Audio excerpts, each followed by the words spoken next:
Hello and welcome to another episode of the Vinyl Rest in Place podcast. With me, Dapo Agiri.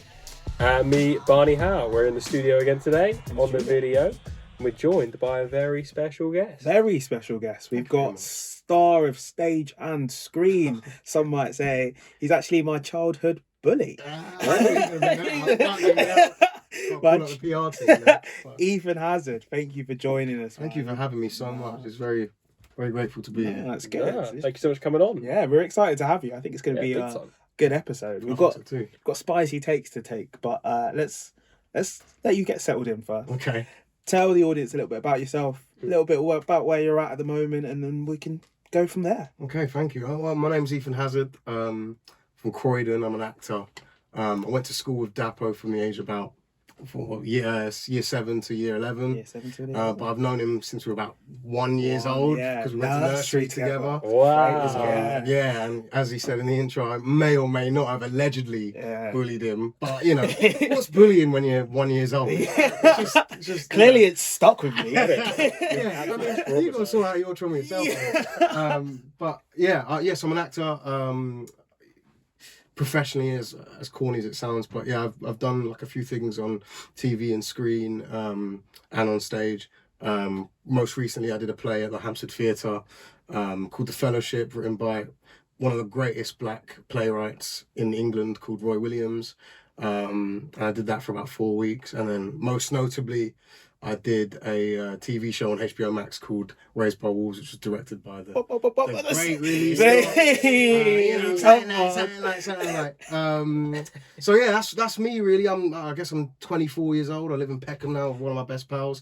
And yeah, I'm just kind of coasting at the moment. This year's been fucking weird, bruv. Like it's zipped by. Zipped by, and it's felt like really transitional for me. It's the first time I've lived away from home in London. Obviously, I've spent a lot of time away from home in other countries filming and stuff like that, but it's the first time I've lived away from home, like in my home city, which has been quite interesting. A lot of kind of wings spreading at the moment. Yeah. But, yeah, that's me really right now. I'm doing all right, you know. I mean, I'm just kind of going with the motion of the ocean, just like everyone else, so I can't really complain.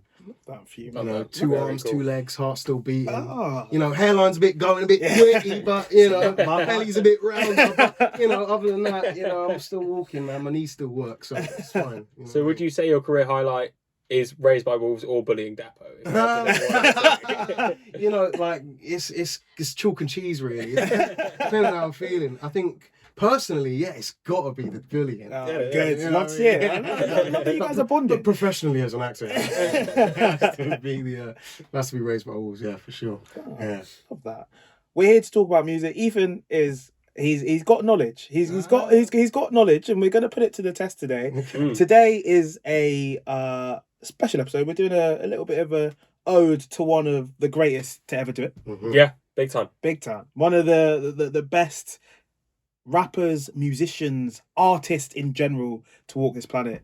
One, Kendrick Lamar. Exactly.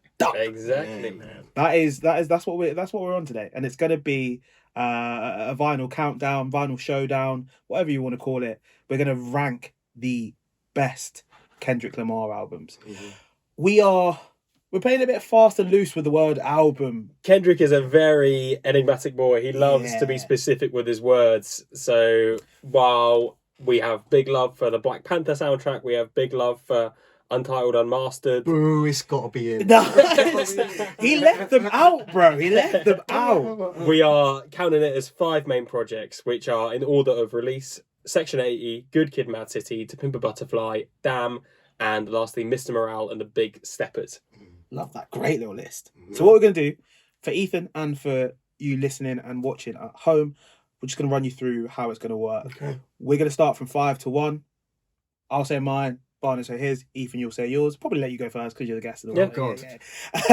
And then we rank them up, and we'll have little conversations about the albums as we go through. Sure. Our list might be the same. We actually haven't shared this before. We haven't shared it at all. So there might be some shocked reactions. I'm looking at Barney because I don't know what he's going to say. I always do something funny, then he'll get angry about it. But we'll hopefully come down to at least a definitive number 1, if not a set list of the 5 best Kendrick projects. We can hope. We can dream. We can hope. These sometimes end in stalemates where it's just like, we're going to have to agree to disagree because we don't have 3 hours to fight with each other. And those episodes normally get canned, so... we want to avoid that. We're paying for the room. Yeah, facts. So, disclaimer, I haven't listened to the most recent Kendrick album. Which is crazy! Which is crazy. But I think it's safe to say that I will listen to it afterwards. Yeah. I just, sometimes when things pass, like the moment passed from me. I just didn't. I was in a very weird place when it dropped, so I just didn't listen to it. Didn't listen to it. That's very fair. I will do, but I love G.O.A.T, and I'll make sure the rest of my list is fought a very hard battle. For sure. Yeah. So I'm going to assume that's going to be your number 5. Unless you hate one of the other projects. Well, I just think it's not fair for me to go on record and rank something that I'm not listening to. Do you know what I mean? I think that's fair, no? You can put a top 4. A true music journalist. Yeah, better than we are. So let's jump into it. Okay. Should we start with 5s then, Barney? Okay, yeah. Since we real fans listen to... No, I'm joking. My number 5... Let me caveat this before I... Okay. Because I just feel like... Already. Yeah. Because I just feel like I'm going to get a lot of heat and I don't really want that right now. Okay. I'm taking into account everything. Mm-hmm. Context, everything.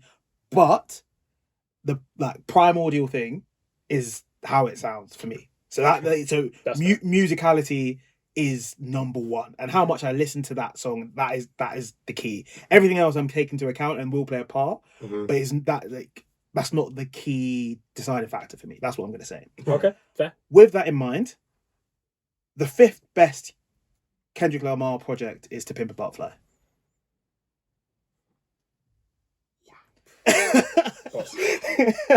Really? Yeah. That is a mental call. Yeah. Like, 100%. It's despicable. So, no. You're coming on my shit. No, I'd love for you to digress because this is... No. I have reasons. It's not a decision that I'm taking lightly, right? Okay. The first thing that I will say when I go back to it, I don't think I've listened to a song off this album, apart from All Right, for like a year and a half. I don't listen to the thing. It's just mad though, mate. But it doesn't. It hasn't carried through with me at all. Like, it's great, and contextually, if we were talking about importance of it as like a piece of music for the culture, we're rising up into the rankings. But when I'm saying we are a album music podcast, right? Right. Yeah. Musically, it ain't all there for me.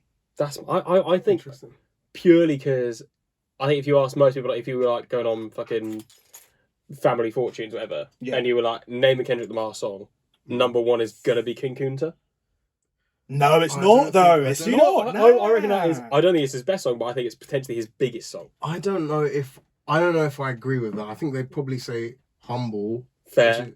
That's on the same album, no? Or is that on Damn? That's Damn. We'll get there later. I think that's fair. To be fair, I forgot King Kunta existed until I got to read this track list. Yeah, it's unfair that we have it up and you don't, so please go for it. I forgot King Kunta existed until I came back to do this. I kind of agree with that too. Yeah, I think because when I think of To Pimp a Butterfly, I'm not thinking of King Kunta. Facts. I'm thinking of All Right. I'm thinking of The Black of the Berry. All Right, I'm thinking of I as well. Yeah. But King Kunta was a moment for. It was just huge. Yeah, for the time it was huge. And that's when he bust out the little dance. Yeah. Barney, what's your number 5, bro? My number 5, and this is like again said with like a pinch of salt because it's definitely the one I spent the least time with. It's something I came to later after I fell in love with Kendrick, and it is Section 80.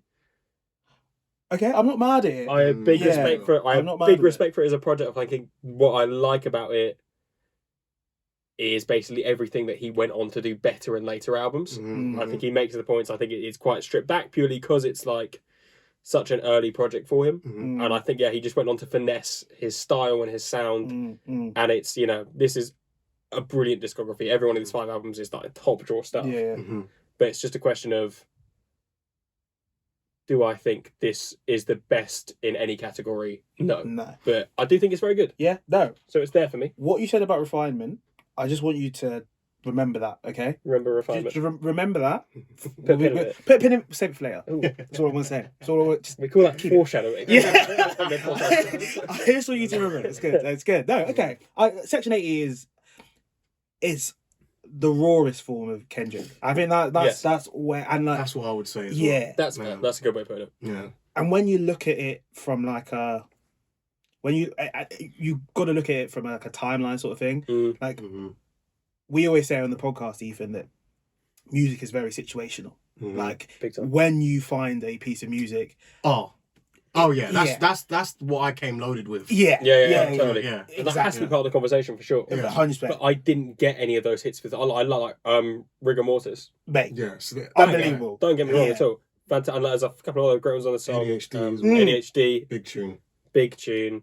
Ronald Reagan era is one I really like. Not one of the bigger ones, but like, yeah. Again, don't think I'm disrespecting the album or disrespecting the project. I think it's been brilliant. Yeah. But for me, it just didn't hit the heights that some of the other ones did. Yeah. No, That's very fair. Very fair. I Thank you very much. think that's why I'm putting Section 80 at number 4 for me. Oh, really? Fair. Okay. Because I rate that. I and it's the same thing. I came across Kendrick just after that dropped, and he was becoming the good kid, Mad City that we know, and you know, it's all situational, right? Yeah, and big time. in that time, I was so in awe of this good kid, Mad City soundtrack that he was bringing out and developing, that sometimes I kind of felt like I was reducing my love for him going back. And I think that's what I feel like a lot of the time when I find new artists. Like if I find a new artist and they've got a new project out, I always feel like if I go back, I'm never really enjoying it the same way as when I found the project that I found them on. Which I guess is like a bit unfair, and it kind of lives amongst like a weird recency bias, I guess. Yeah. But it's the same for me with Section 80. Like I feel like it just didn't resonate the same way as the rest did. Okay. Yeah. Fair. I mean, I can't hate that. Section 80 is my number 4 as well. So oh wow. So I we'll get along very well. Yeah. This is stress-free recording. I think it is. There's so much to it, and I think we don't get the rest of Kendrick without Section 80. For sure. Yeah. And I think that's why, for me, it sits above To Pimp a Butterfly. Like, it's the core of his sound. Like, Kendrick has traversed so many different, like, angles of looking at hip-hop. Yeah. But he still always manages to sound like Kendrick. And sounding like Kendrick is sounding like Section 80. Okay. That's very fair. Yeah, that's where I take it from. But your reasoning for To Pimp a Butterfly to be bottom was because you felt like musically it didn't carry the same way as the other albums. So then how does that justify it being below Section 80 if you're Section 80's tunes. Section 80's got bangers. Yeah, but so does To Pimp a Butterfly. Yeah, but then there's the songs that I go back to. Okay. Like ADHD, I would say is top 5 Kendrick songs. Really? That's like, big statement. Okay. Maybe top 10. I mean, because but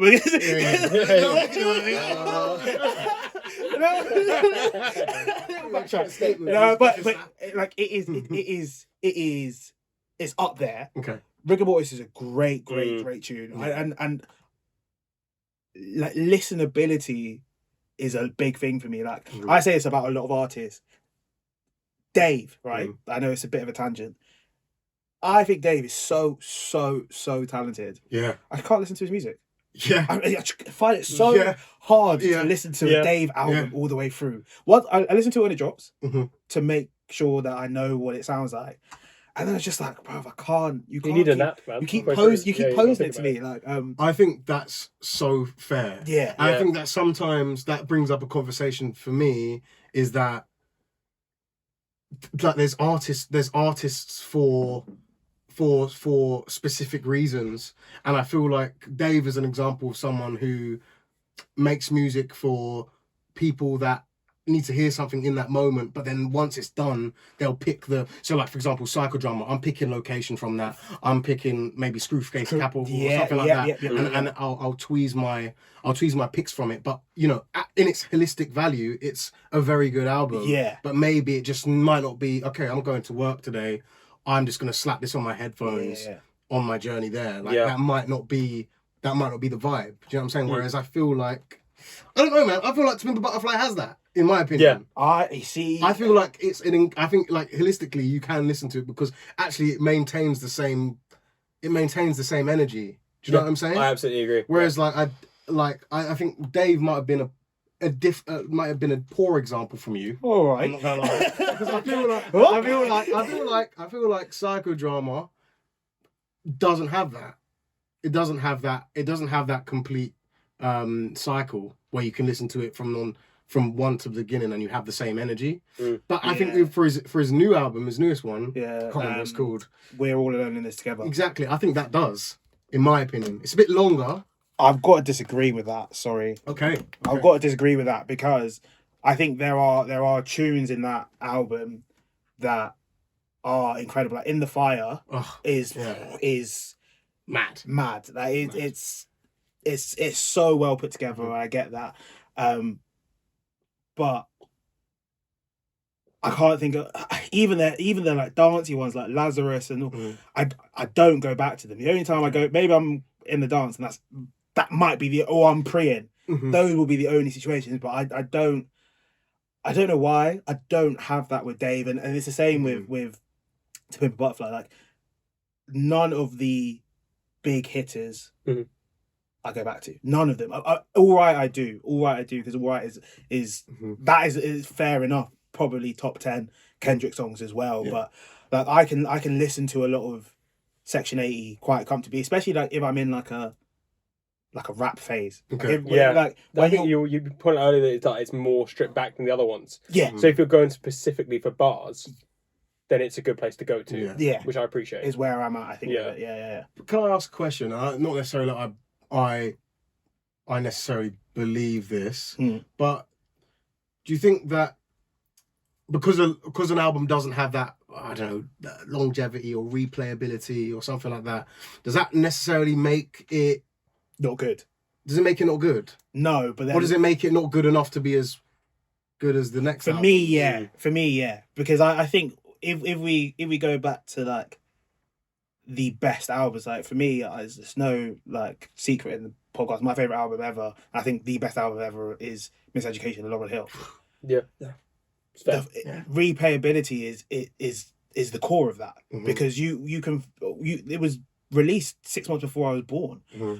I found it 10 years later, 12 years later, and I'm still playing it another 10 years later, and I can just put the vinyl on and listen to it with no dramas. Like that accessibility throughout time is what makes a classic a classic. Right. Yeah. For me. And I think that's the separation between a good album and a classic. So do you believe that artists should make things, and not even just in music, but just in any space of creativity, do you believe that like an artist should make something with the idea, or not even with the idea, should make a classic?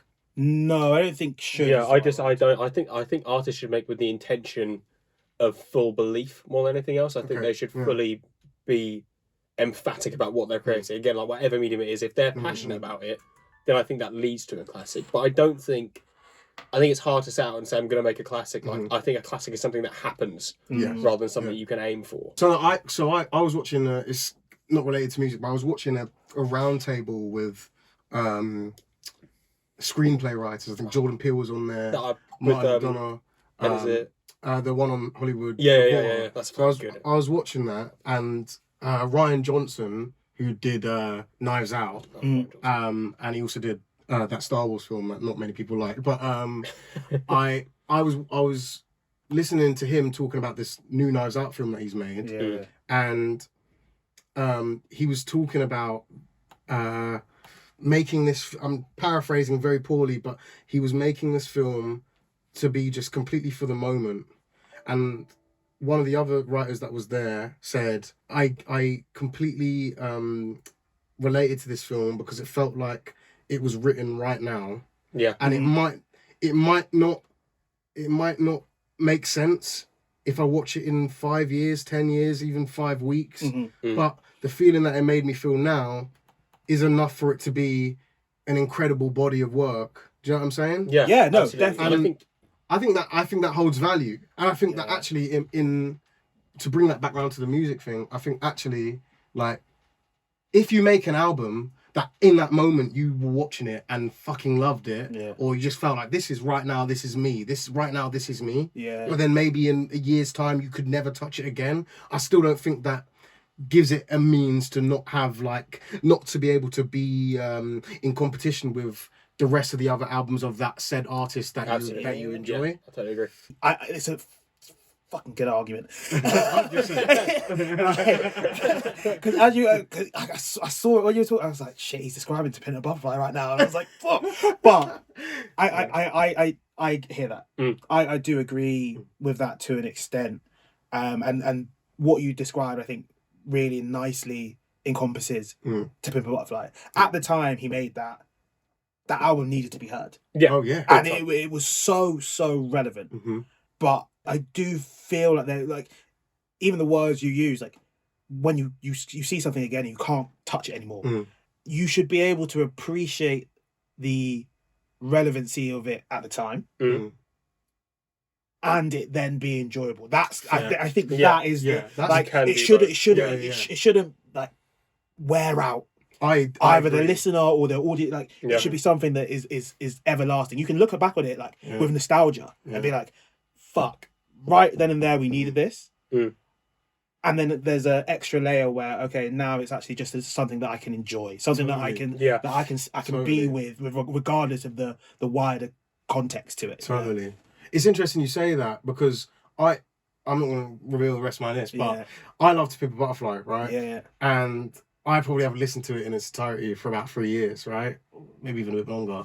And I remember in the middle of the pandemic, after all of the George Floyd, the Benny Majinga, all of this shit, and I remember being in Hyde Park, like after being in my house, locked up away with my mum because we're both kind of a bit high risk, and being around like hundreds of thousands of people for the first time in like months, and marching for these people that have lost their lives to horrific like violence and abuse of power, and for the crowd to just start singing like we gonna be all right. Instantly I'm thinking, fuck, that is what that song was made for, bro. Do you know what I mean? Like that is it doesn't matter if I haven't listened to Pimp Butterfly for 3 years, because instantly that puts me in a place like, oh, that's why Kendrick made that for me. Anyway, for me, that's why he made that. And I was like, damn, how could I ever doubt that album? That album encompasses my fight as a black man anyway. Like I am solely a part of my culture, like truly in its holistic value. Like I am a black man who enjoys black music, and Kendrick is at the pinnacle of it. That's so good. And the fact that all the way in London, some fucking short guy from Compton who's got this squeaky little voice can have a song that he made 5 years ago, however long it was, have a bunch of English people screaming it to the top of their lungs because they were fighting for something that mattered. It's powerful. That's power, man. I know. Do you know what I mean? 100%. 100%. It's power, man. That's incredible. He's absolutely done you there. He does. Do you know what? You lose, mate. It's because I agree with. I agree with. Sponsor. In a biggie, man. I agree with everything, and everything you said is really poignant, and I think it's a wider point that like the message of the album is still relevant. And that is a wider topic and issue that is gonna keep progressing and boiling over.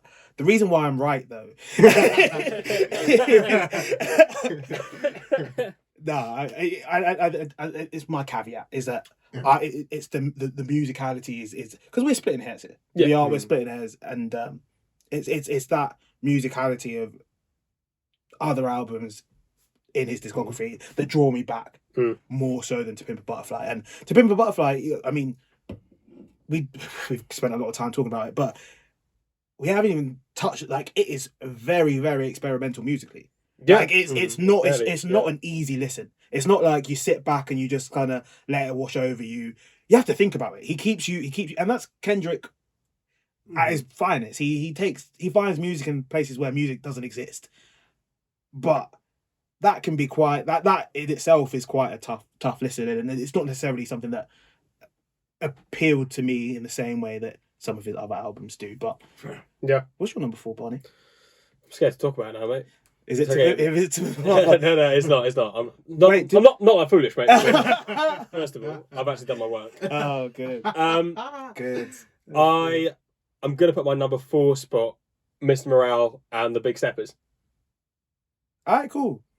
Thank you. I don't hate it. I don't hate it. So move on. Yeah, no, Tell me why.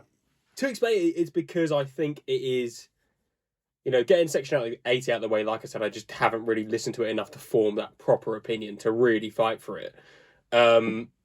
We're then left with a very, well, in my opinion, a very, very strong 3 and then a very good 4. So Good Kid, Mad City, To Pimp a Butterfly and Damn, I think are in their own league. Yeah. I think Miss Brown and the Big Steppers isn't quite there. Like, we're talking, like, whenever any of those albums came out, those first 3, it was like, oh my fucking God, listen to this. This is going to be a moment, it's relevant, and it lasts. I think already people are starting to forget about Mr. Morale a bit. Like, we just had a whole chat about how like important Kendrick is to you and how like embodied it is for you. Yeah. But like you just kind of missed it by. Like it didn't get the word of mouth that the other ones did, and I think there is a reason for that. I just think musically it isn't as good. Do I still think it's a great album? Yes. Do I still think he's saying important things in a brilliantly creative and talented way? Yes. But I just don't think it's up there. Yeah, I don't know. No, actually, I'm just gonna have to say no. Okay. I think it's a really, really clever album. It is a really, really clever album. I'm not going to give too much away about the rest of my list. I do get what you're coming from. It doesn't feel like iconic Kendrick. No. And I don't think it is iconic Kendrick, and I think there is a very clear reason for that. I think he peaked, and that's not a bad thing. Definitely. Like, it's not like he's fallen off a cliff, but he hit the heights. I would absolutely love to be wrong. I would absolutely love in 2 years people go like, why the fuck have we not forgotten Mr. Morale? Why the fuck have people forgotten about this?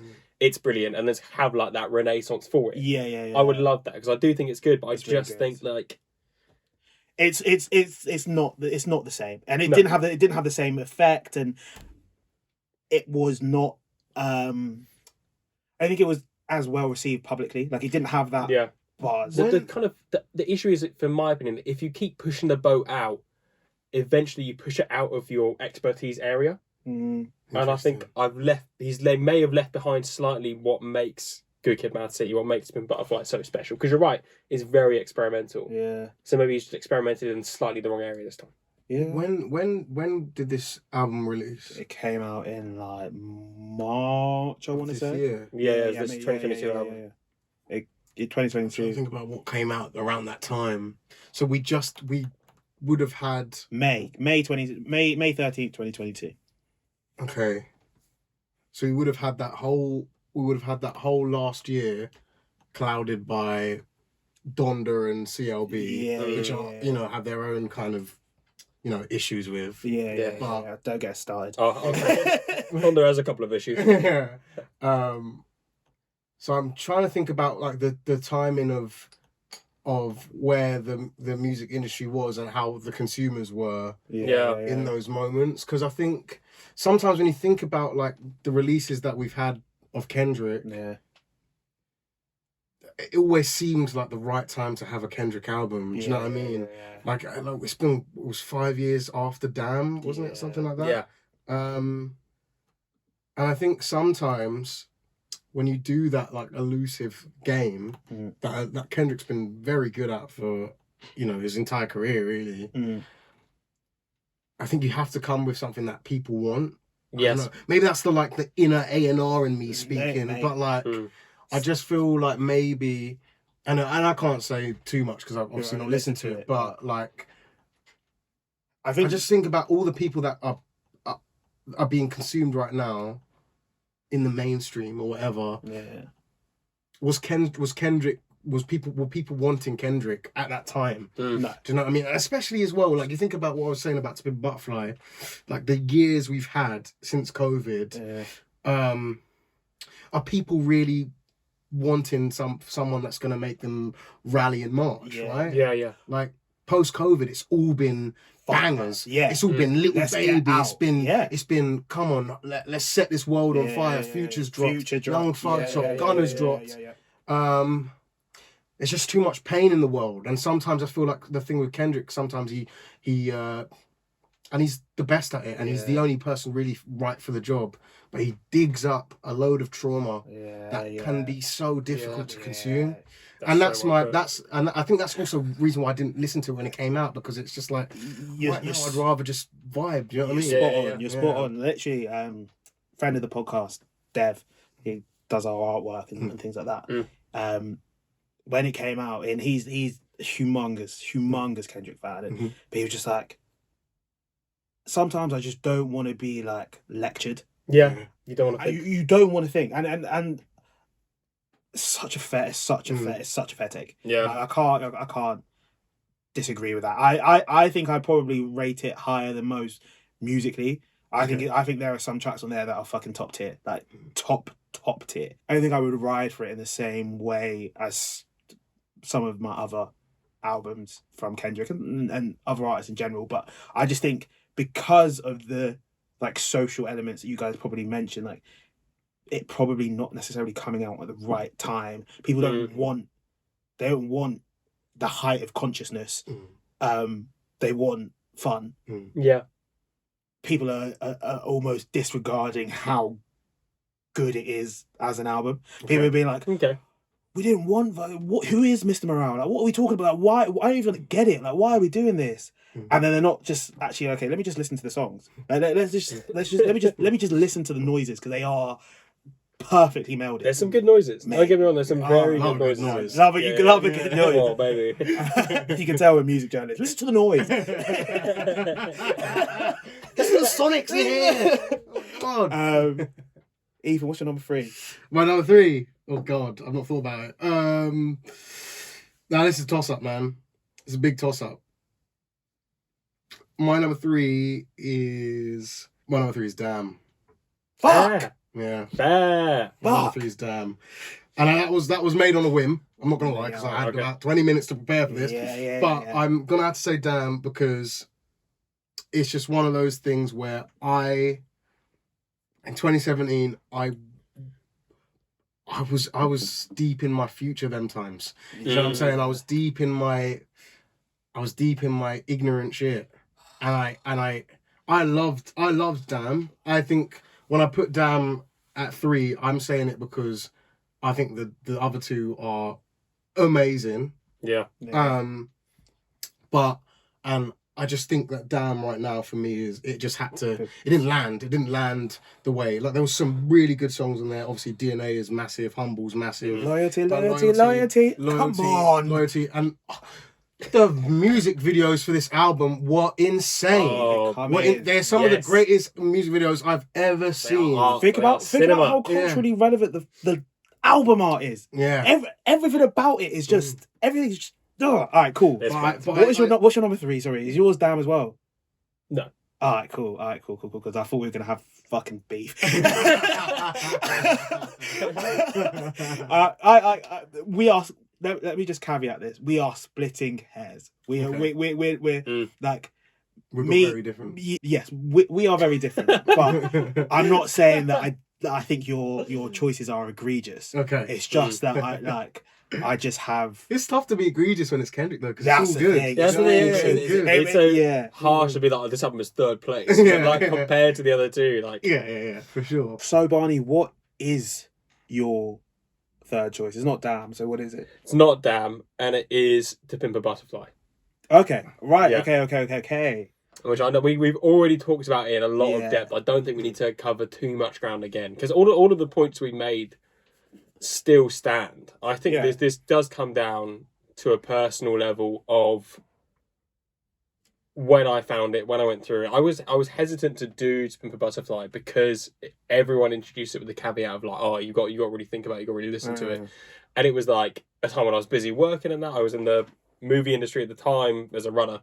Not with the glamour. I was on the shit end of the stick. All the cogs work, man. Oh, he's a company man. Oh, yeah. Yeah, love Boy that. of the month. Love That's all the cool shit. And yeah, I found like if I was listening to music at work on the way to and from, I just wanted something easy and good. And eventually, like I was like, I just need to stop fucking about and listen to this. Everyone's recommended it for donkey's years, and I kind of psyched myself out of it. I think I thought about it so much that I didn't end up enjoying it as much as I should have. Yeah. And I agree with the points we said earlier. Like there are some like incredible tunes in there. All Right, especially gets the shout out for me. That is like the tune. That is the tune.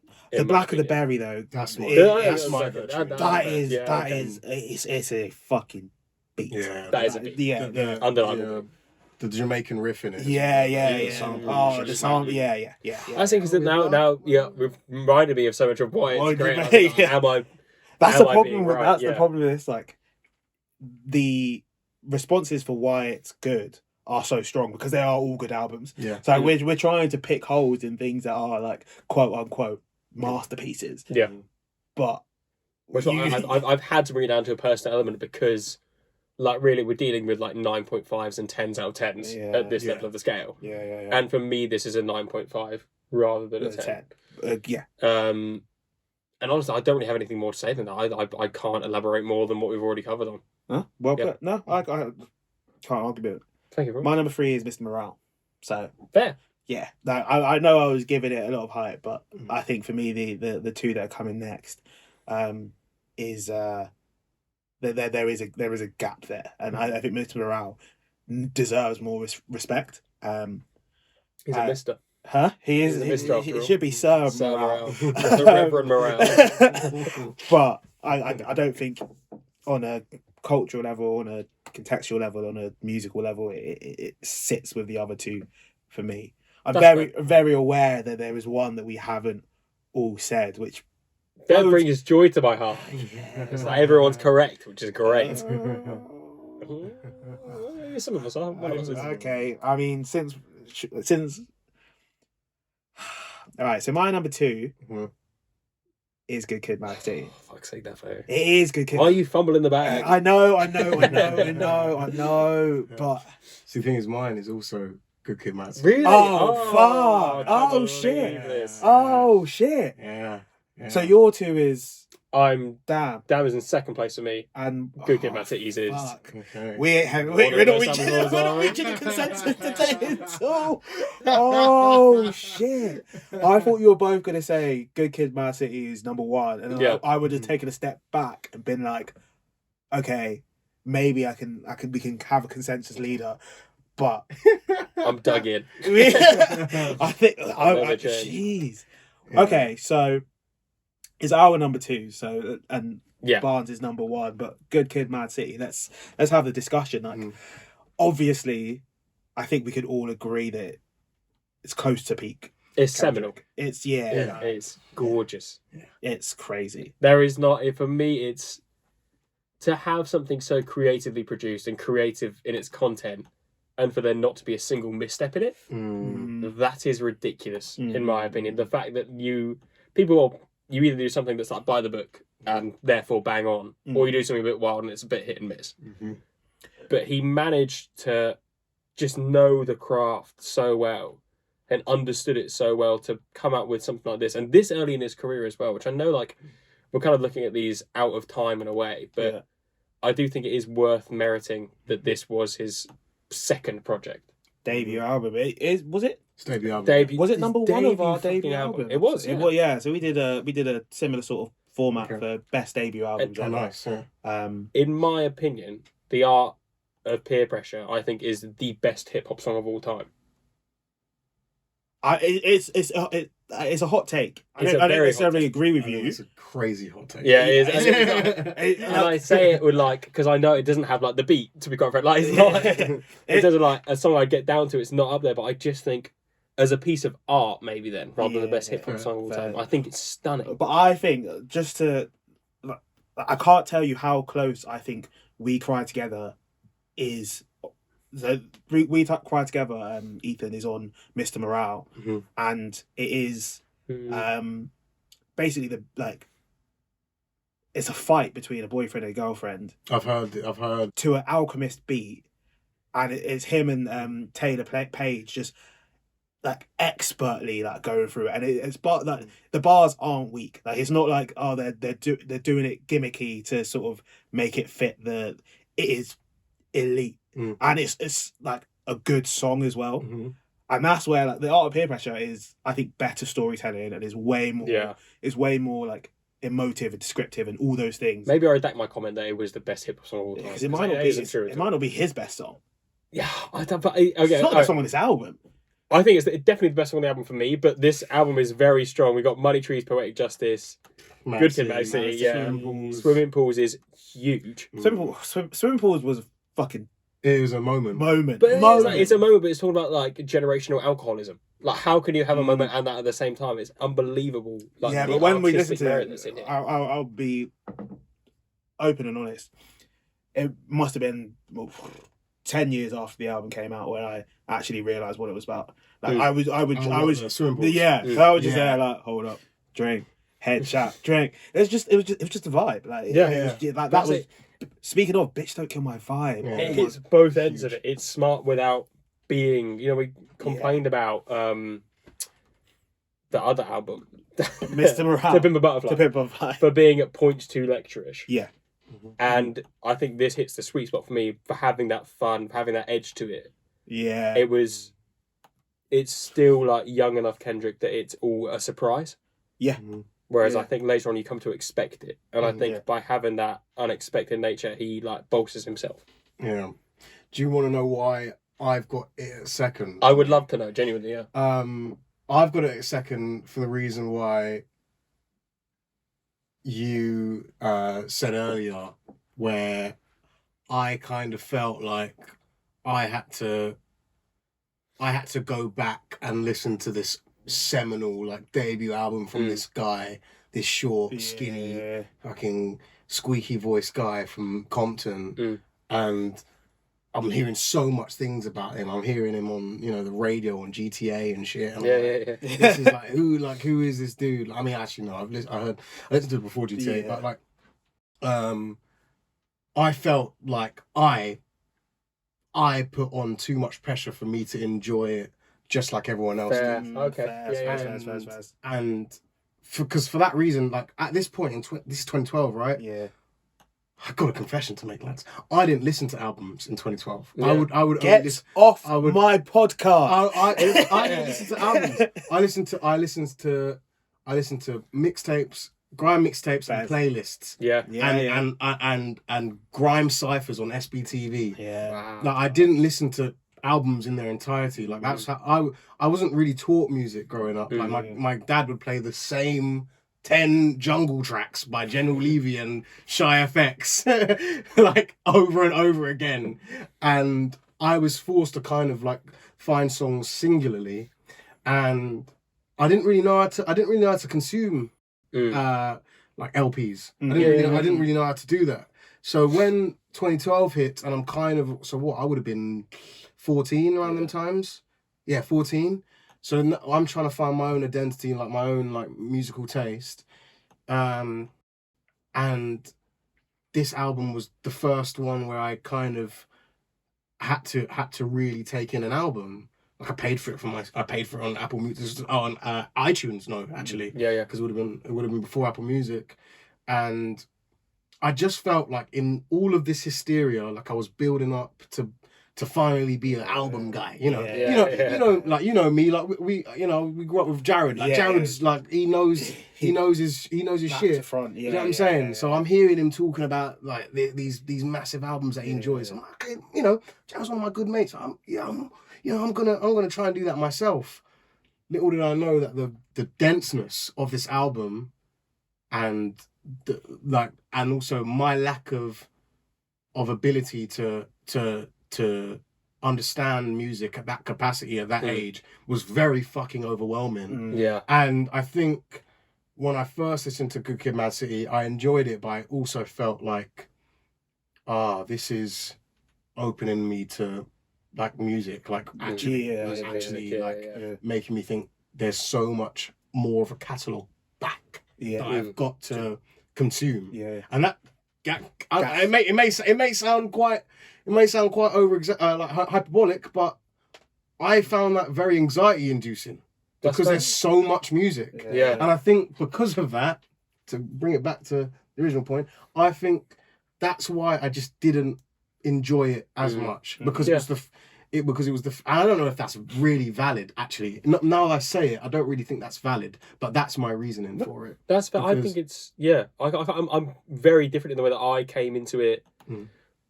Back in the day, we did an episode with the lovely Olympian Imani Lara Lansiquo, and she had this as her album, and I kind of listened to it before I did my homework. We talked about it with her, and then she kind of like I got a guided tour effectively that told me what to look out for, that told me how to avoid those like anxieties and things. She was like, "This is why it's smart." And I was like, "Oh fuck, this is why it's smart."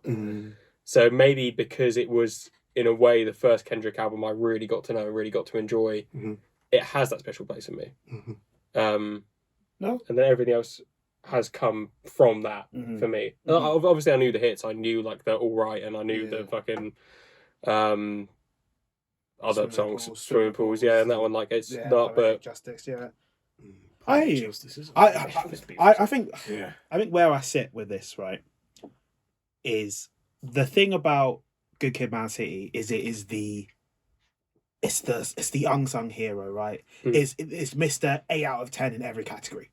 Gives you it is good at all the things that Kendrick is good at, but the reason for me why it's not my number one is, for me, it's probably not the best in anything. Like, it's not his most like descriptive, like wordplay on point, like clever album. I don't think it's where he raps the best. I don't think it's where. But there's a thing like Backstreet Freestyle in here. Sorry, Backseat Freestyle. Yeah, I hear you, but But then you could all of Section 80, like ADHD, like Rigor Mortis is a lot better in my opinion, just in terms of like quality of flow. Okay. Maybe it's his most commercial. I think it's probably the most like it's the most like, I don't know, accessible version of Kendrick. Like, it's before he was it was before he went off on a full experiment level and like a more of a political and statement making level, and it was after him being very West Coasty, so he's kind of in between the two levels of him. But apart from that, I just don't think it's like a standout. And the main reason it's not number one is because it's not the standout musically. Like if you go back and listen to Damn, right, it is so sonically pleasing. It is so fucking nice to listen to. And if we asked me this question 3 years ago, prior to us starting the podcast, there is no way that Damn would have been my number one album for me. Really? No way. I was Good Kid, Mad City all the way. I was like, yeah, like it is just the best. It's got all the hits.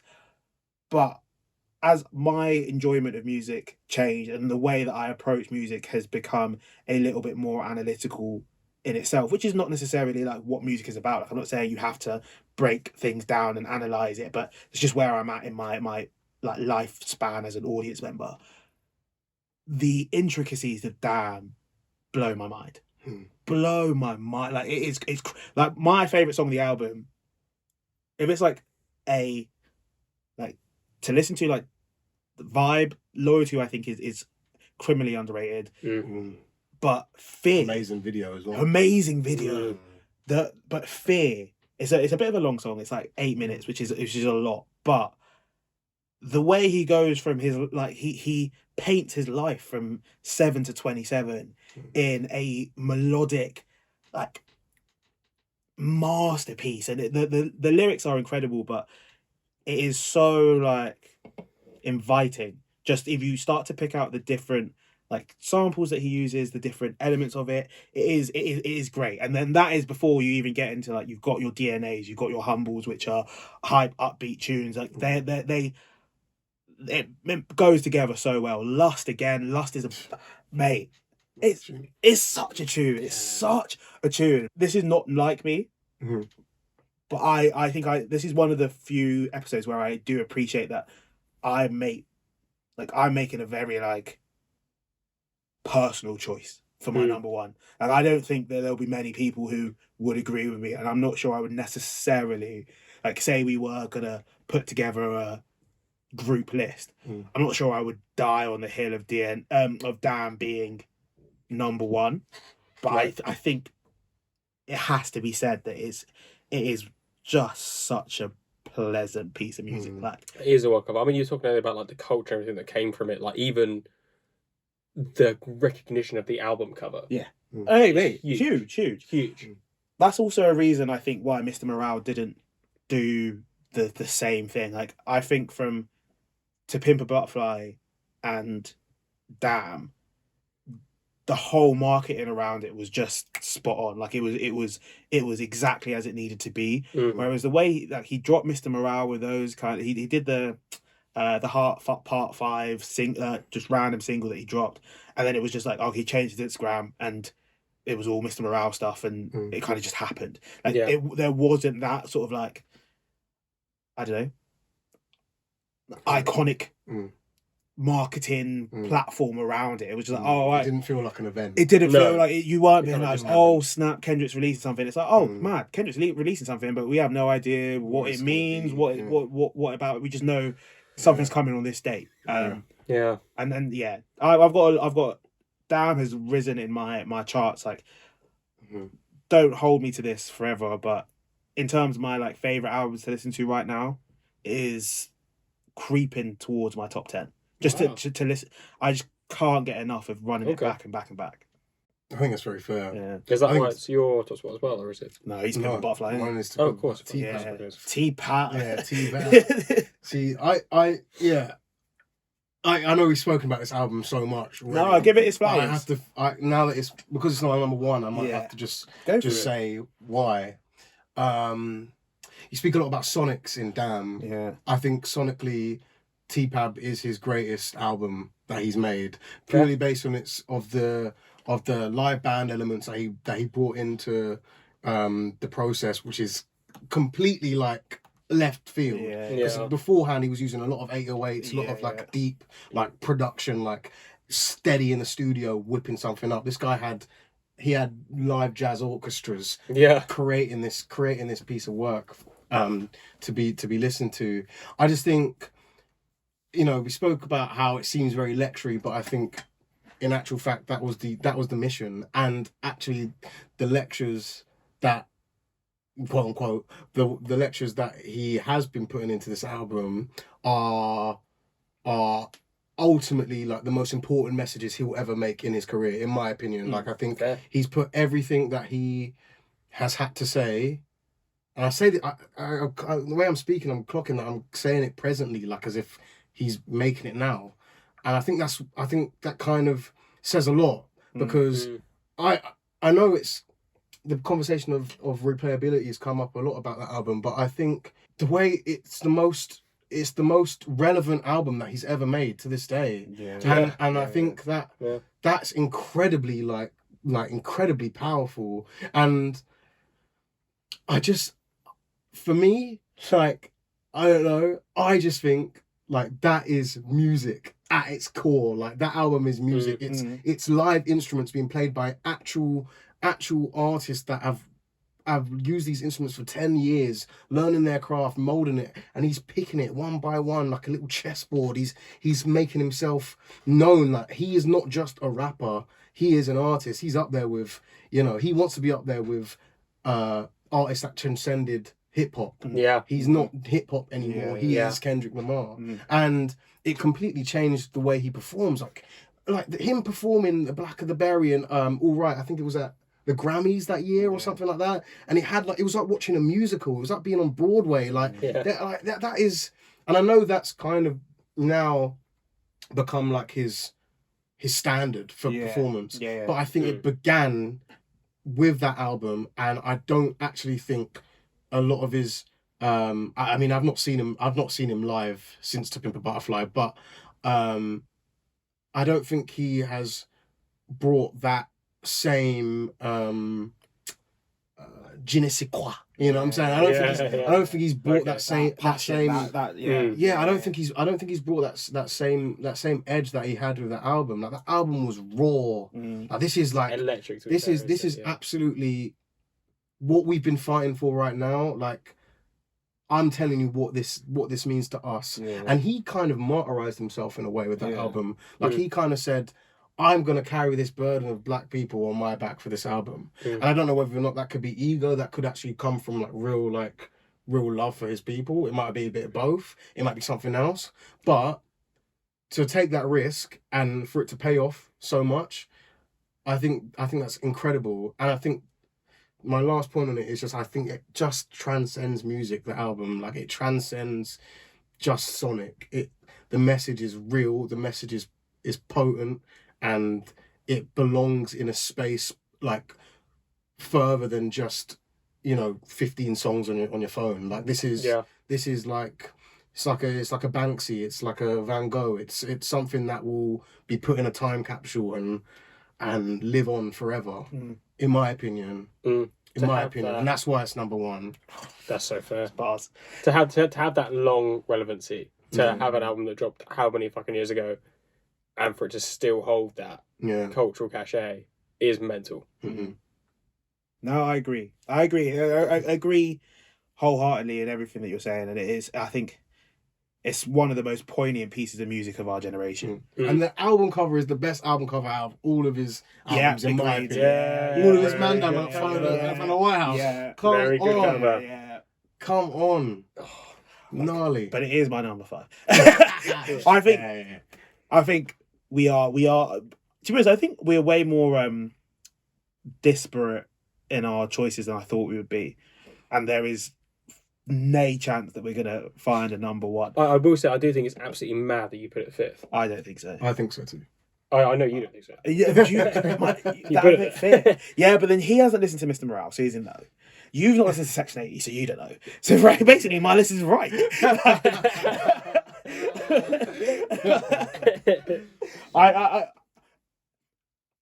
As I said, I think I'm taking context out of it. Like I'm not looking at how important that album is to me as a black man and to like a culture that has been like marginalized for time, like for as long as time has been around, right? Yeah.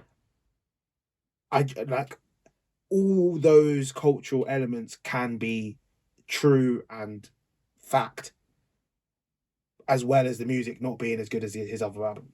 Because to get to that level of cultural, societal relevancy, I feel like the Sonic has been sacrificed. Regardless of, I love live instrumentation.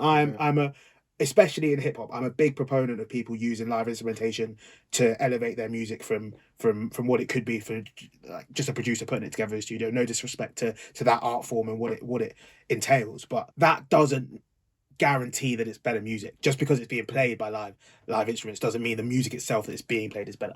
Yeah, I don't. That wasn't really my point. I think just quickly on that, I just think. I can't help but feel, and I said this earlier already, but I can't help but feel like the impact of the album, it eclipses everything. Yeah. And I think that's very hard to deny and to kind of disregard. And for me, I know like this is a music podcast and we have to talk about like how it feels in your ear, but okay, like I live for moments, right? And I live for feeling as well, and I can't help but feel that album totally like, it shits on everything else, in my opinion. It just fucking does. Like, it just does, because it means so much to so many people. Yeah. There's one little word that Barney said earlier in the podcast, and I just thought I had to go back to it. Barney talked about refinement, right? Okay. Damn is the most refined version of Kendrick Lamar. Kendrick Lamar? That album is Kendrick Lamar at his most refined. That is what? That is him taking his music to a peak level. And I think this is where we're not gonna come to an agreement, because I am coming at things from a music standpoint. Yeah. Ethan's coming at things from a life standpoint, where one means so much more outside these four walls than the other. But in these four walls, it's the kind of thought process that I have with but I just think when I look at like the progression, and this is what I said about Kendrick peaking. Yeah. Like, okay. The reason why I think Mr. Morale isn't hitting the same way, because Kendrick's just been on a upwards trajectory. He's just been improving. He got to Damn, and Mr. Morale is if Damn's here, Mr. Morale's down here. It's a 10 and a 9.5 is what we're working. Maybe a 10 and an 8.5, but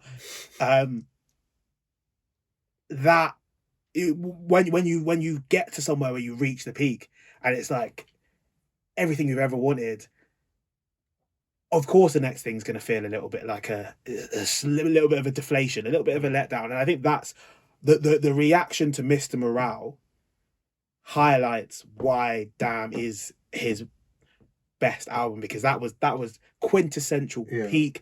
He was at the peak of his powers. And now what's going to come from there is we don't know. But that's for me, like he took all the influences, all the different things that he's tried to put together in To Pimp a Butterfly, to Good Kid, Mad City, Section 80, even Untitled, Unmastered, like all those bits that he's done, and he's amalgamated it all together, and then Damn came out. And that is pure Kendrick at his finest, in my opinion. But we're never going to get to the bottom of this argument, are we? Like, I keep being convinced by both of you. I've decided that I'm definitely wrong. I still don't know who's right. I reckon let's agree to disagree, and let's set all our free lists out, and then audience can decide. Yeah, we can. That's very democratic. Yeah. It's because I can fiddle with the numbers. I can stuff the balance. So many instruments. But we'll go around the table, give our different lists, and we'll wrap it up. I'll let you go first, Ethan, as the guest. You're 4 to 1. 4 to 1. So number 4 we have Section 80. Number 3 we have Damn. Number 2 we have Good Kid, Mad City, and number 1 we got T-Pap. Fair. Go on. For me, number 5 we had Section 80. For number 4 we had Miss Morale and the Big Steppers. Number 3 was Pimp a Butterfly. Number 2 was Damn, and number 1 is Good Kid, Mad City. My number 5 was To Pimp a Butterfly. Number 4 was Section 80. Number 3 was Mr. Morale and the Big Steppers. Number 2 was Good Kid, Mad City. And number 1 was Damn. They're all good lists. They're all great albums. They're all great albums. They're all great albums. Yeah. We just wanted to make content. That's all. That's all it is. That's all it comes down to. Damn was a sham. Then fighting work. Ethan, thank you for coming. Yeah, thank you so much. We had a great little episode. This might not be the last you see of Ethan. We quite liked him in the studio, so we'll see if we can get him back in another day. But thank you so much for listening at home. Big time. And watching? Yeah, I'm watching. Yeah, I keep forgetting that we got the video content. Audio visual. Yeah.